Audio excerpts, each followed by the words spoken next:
Joe கிச்சனில் இன்றைக்கி special paleo மசால் வடை. South இந்தியாவில் மசால் வடை ரொம்ப பாப்புலரான ஒரு ஸ்நாக் ஐட்டம். இது ஈவினிங் டீயோடு சாப்பிட்றப்ப ரொம்ப ரொம்ப சூப்பராக இருக்கும். இதை பேலியோவில் எப்படி சிம்பிளாக ஈஸியாக அதே டேஸ்ட்டோடு செய்கிறதுன்னு பார்க்கலாம். ஒரு ஹாஃப் டீஸ்பூன் சீரகம், ஹாஃப் டீஸ்பூன் சோம்பு, 3 ரெட் சில்லி, இந்த காரத்துக்கு இது கரெக்டாக இருந்துச்சு. கொஞ்சம் பட்டை கிராம்பு, ஈரம் இல்லாத கொஞ்சம் ட்ரையாக இருக்கிற கருவேப்பிலை. இதை ஒரு மிக்ஸி ஜாரில் போட்டு கொரன்னு இப்படி அரைச்சி எடுத்து தனியாக வச்சுக்கலாம்.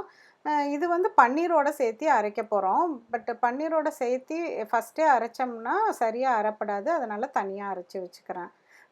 இப்போ ஒரு பவுலில் 200 கிராம் பன்னீர் எடுத்துகிட்டு அதை கையில் கொஞ்சம் பொடிச்சு வச்சுக்கலாம். பொடிச்சு வச்சுட்டு ஒரு மிக்ஸி ஜார் எடுத்து அதில் இப்போ ட்ரான்ஸ்ஃபர் பண்ணிடலாம்.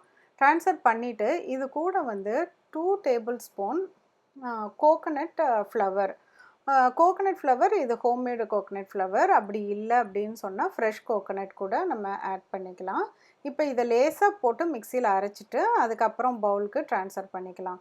இப்போ நல்லா பொடியாக அரிஞ்சு வச்சுருக்க வெங்காயம் ஒரு 1/2 கப், அதுக்கப்புறமேலு லேசாக தட்டி வச்சுருக்க பூண்டு ஒரு சின்ன சின்ன பூண்டாக இருந்ததுன்னா ஒரு 3 பூண்டு, அதுக்கப்புறம் பொடியாக அரிஞ்சு வச்சுருக்க கொத்தமல்லி தலையும் உப்பும் போட்டு பொடிச்சு வச்சுருக்க அந்த பொடியும் சேர்த்தி நல்லா இதை மிக்ஸ் பண்ணிடலாம். இந்த மிக்ஸ் பண்ணிவிட்டு அதுக்கப்புறம் இதுக்கு கலருக்காக கொஞ்சமாக மஞ்சத்தூள் ஆட் பண்ணிவிட்டு அதையும் சேர்த்து நல்லா கலக்கி விட்டுக்கலாம். இதை நல்லா கலக்கி விட்டதுக்கப்புறம் கையால் இதை நல்லா மசிச்சு விடணும். அப்போ தான் சேர்ந்து அதில் இருக்க அந்த பொடி அரைச்சது எல்லாமே சேர்ந்து ஒன்றா இருக்கும். ஸோ நல்லா கையால் பிசைஞ்சு விட்டுட்டு நம்ம வடைக்கு செய்கிற மாதிரியே சின்ன சின்ன பாலாக எடுத்துட்டு நம்ம வடை தட்டுற மாதிரியே நம்ம கையில் வச்சு லைட்டாக ப்ரெஸ் பண்ணிட்டோம்னா வடை மாதிரியே வந்துடும். ஸோ இதை எடுத்துட்டு லைட்டாக உள்ளங்கையில் வச்சுட்டு நம்ம இப்படி ப்ரெஸ் பண்ணணும். பட் நம்ம ஷாலோ ஃப்ரை தான் பண்ண போகிறோம், டீப் ஃப்ரை இல்லை. ஸோ ஃப்ளாட்டாக இருந்தால் தான் எல்லா இடத்துலையும் அந்த மாதிரி ரோஸ்ட் ஆகும். அதனால் லைட்டாக ஃப்ளாட்டாக தட்டி வச்சுக்கலாம். இப்படி எல்லா பாலையும் தட்டி இந்த வடைக்கு ரெடி பண்ணி வச்சுக்கலாம். அதுக்கப்புறமேலு ஒரு தோசைக்கல், இந்த மினி தோசைக்கல் இருந்துச்சுன்னா அதுலேயே கூட போட்டுக்கலாம்.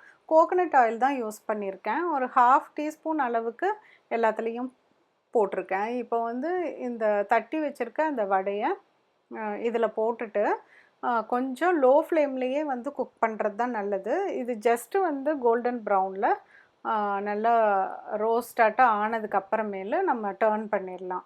இப்போ சூப்பராக அந்த கோல்டன் ப்ரௌனில் வந்துருச்சு. ஸோ ஒரு தோசை கரண்டி வச்சுட்டு அதுக்கப்புறம் ஒரு ஸ்பூனோட ஹெல்ப் வச்சுட்டு நம்ம இப்படி மெதுவாக டர்ன் பண்ணிக்கணும்.